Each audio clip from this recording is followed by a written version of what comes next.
What's up, future doctors? Happy 2021.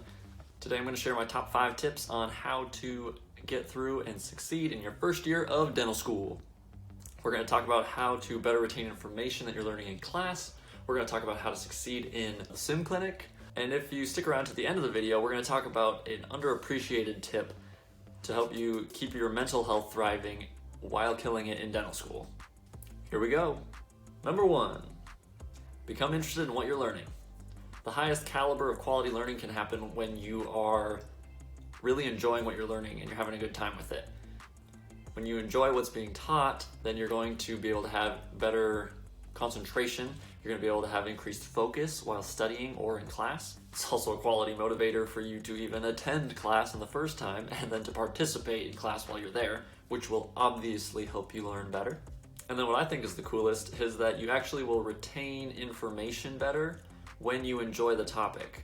So if you think back on your high school days, or you're even in undergrad, I'm sure it's been the same, the classes that you probably excelled in were the classes that you either A, thought were really cool and were just like really interesting, or B, you felt like it really applied to your life regardless of your interest level. So try to trick your brain, if you don't naturally like whatever topic the class is, to really enjoy the class or enjoy the professor or enjoy the learning experience of trying to be better, or just find something that you can enjoy in the class, and then you'll naturally be more intrigued and then be able to learn and perform better and get a better grade in the class. Don't forget, if you're getting value from this video, click that like button. It really helps to find those students that also could really benefit from it. Thanks. Tip number 2, become a planner. There are a lot of exams and assignments in dental school that are going to take a lot of studying, a lot of preparation. And so if you can become an effective planner and really utilize that skill and strengthen that skill, then you're going to succeed so much better and be able to really survive dental school. Not just your first year, but all 4 years. And if you really get good at becoming a planner, then you can actually plan in more free time in your schedule that you don't have to feel bad about because you're actually just postponing studying for an exam that you don't want to study for. So here's some of the things that I use for planning. Now note that I'm not a perfect planner. I would say I'm a decent planner. I like to plan, and so naturally I'll do it, but by no means have I mastered this skill or anything. So here's just some things that I use. First thing is this University of New England Student Handbook and Planner. I use this planner for like homework assignments or lectures that I need to watch on my own time, and things that aren't scheduled. This is where I would put, hey, you have 6 lectures that you need to watch in biomedical science this week and 2 from orthodontics. So I just kind of put in a list some of the things I need to do, and I look back to this planner pretty much every day to make sure that I'm doing all the assignments and homework that I need to do.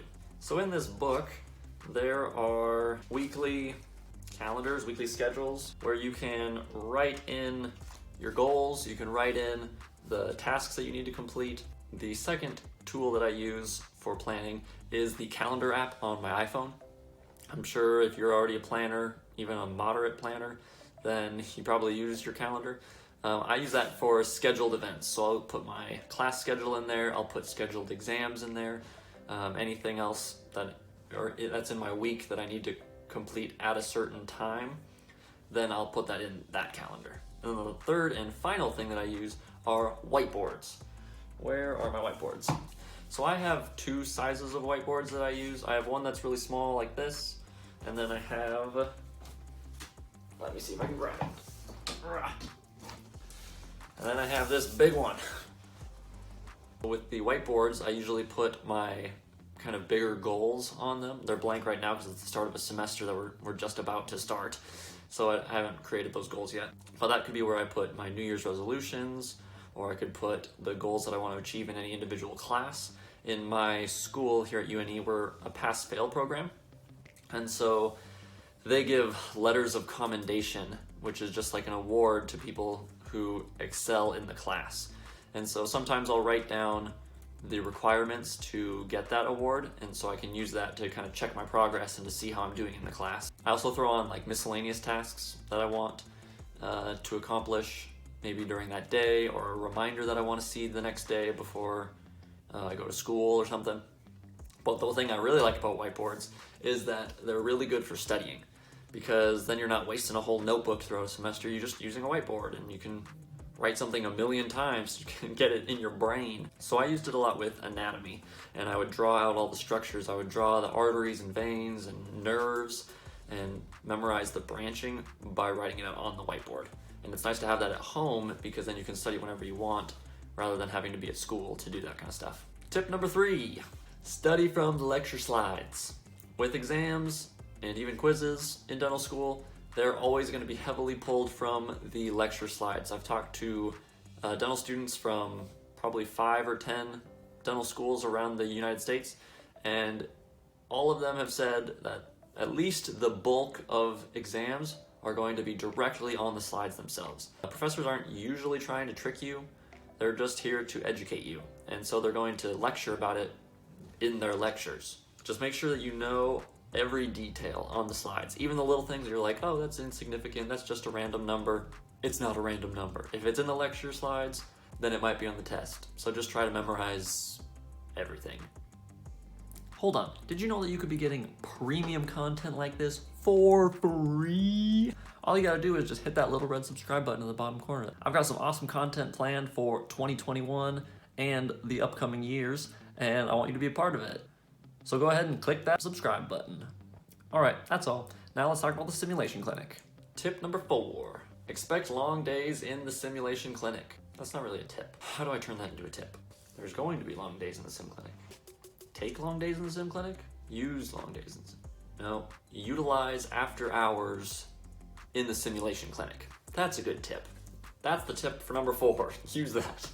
There's things like indirect vision, just using loops in general, getting comfortable with a high-speed handpiece, learning the names of everything. All of this are simulation clinic skills that you should develop. And so going into dental school, you just need to kind of accept this.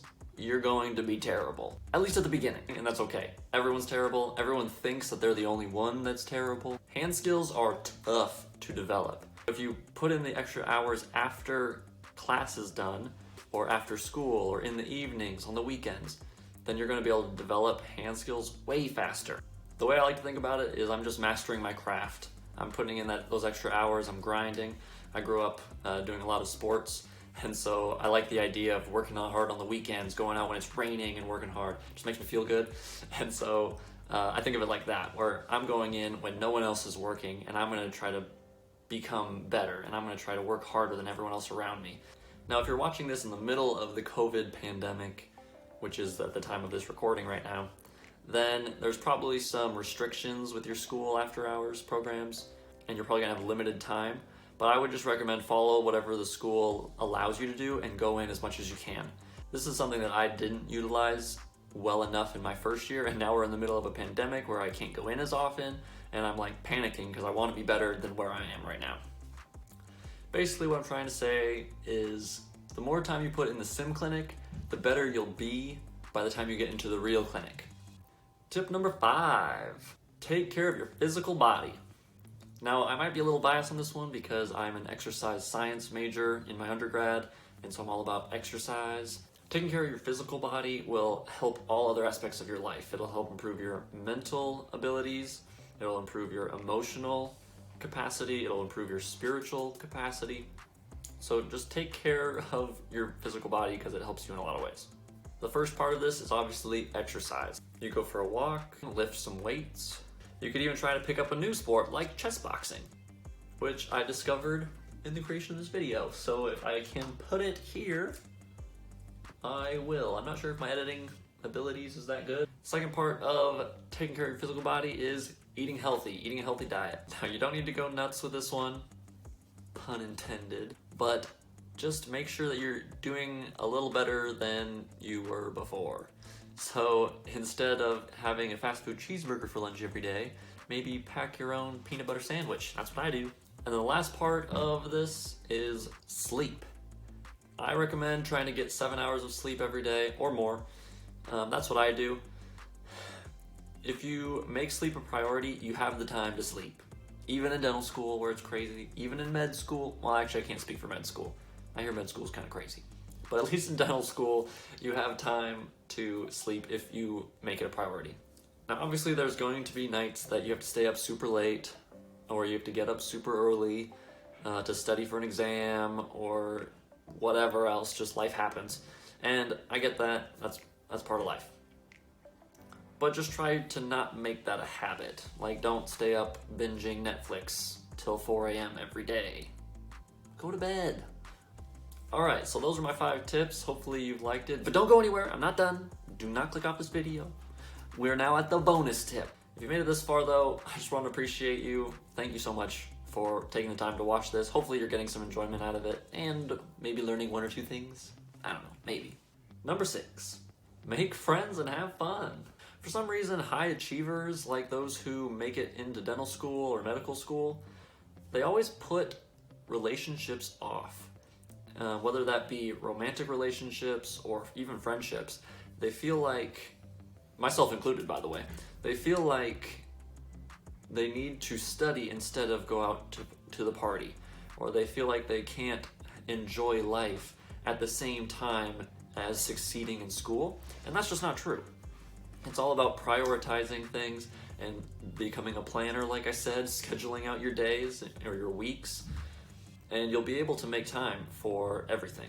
Having even just one friend can actually make you succeed at a higher level in your professional and academic life. A number of research articles that I read recently confirmed that even having just one friend can boost your academic success and will almost guarantee that your mental health status and academic status will improve. And when I think about this, it makes sense. The times that I've felt most happy are the times that I'm with my friends and I'm able to see my friends. And even if we're doing schoolwork and studying, like I would do a lot before COVID in dental school, I had a small group of buddies that we got together to study, and I did really well in my classes.